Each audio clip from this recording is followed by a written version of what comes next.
Zee 24 तास एक पाऊल पुढे। राज्यातल्या प्राण्यांसाठी एक चांगली बातमी आहे। दुष्काळाची तीव्रता वाढल्याने आता जंगलातल्या प्राण्यांना सुद्धा टँकरनं पाणी पुरवठा करण्यात येणार आहे। राज्यातल्या 10 अभयारण्यांमध्ये हा पाणी पुरवठा होणार आहे। वनमंत्री पतंगराव कदम यांनी ही माहिती दिली आहे। त्यासाठी वन विभागाने 1 कोटी रुपयांची तरतूदही केली आहे। दुष्काळाची तीव्रता वाढल्याने जंगलातले पाण्याचे स्रोत आटलेत। प्राण्यांना पाणी सहज उपलब्ध होत नाही। परिणामी जंगलातल्या प्राण्यांना पाण्याच्या शोधासाठी वणवण करावी लागते। काही प्राण्यांचा पाणी न मिळाल्याने मृत्यू सुद्धा होतोय।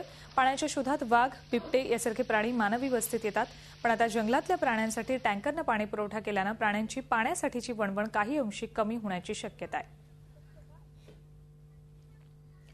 या संदर्भात अधिक माहिती घेऊयात आमचे प्रतिनिधी दीपक भातुसे यांच्याकडून।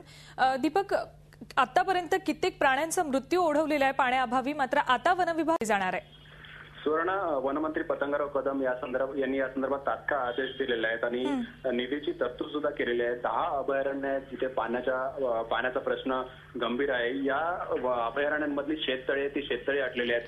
पाण्याचे इतर स्रोत जे आहेत, वनतळी म्हणतात त्यांना, ते आटलेले आहेत आणि याच्यामुळे प्राण्यांना पाण्यासाठी वणवण भटकावं लागतं। अनेक ठिकाणी आपल्याला माहिती आहे, सोलापूर जिल्ह्यात मागे पाण्याअभावी काही प्राण्यांचा मृत्यू झाल्याच्याही बातम्या समोर आल्या होत्या।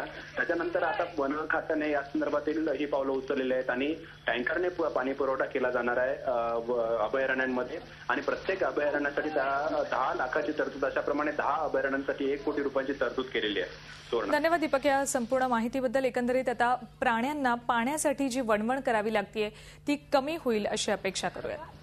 झी 24 तास एक पाऊल पुढे।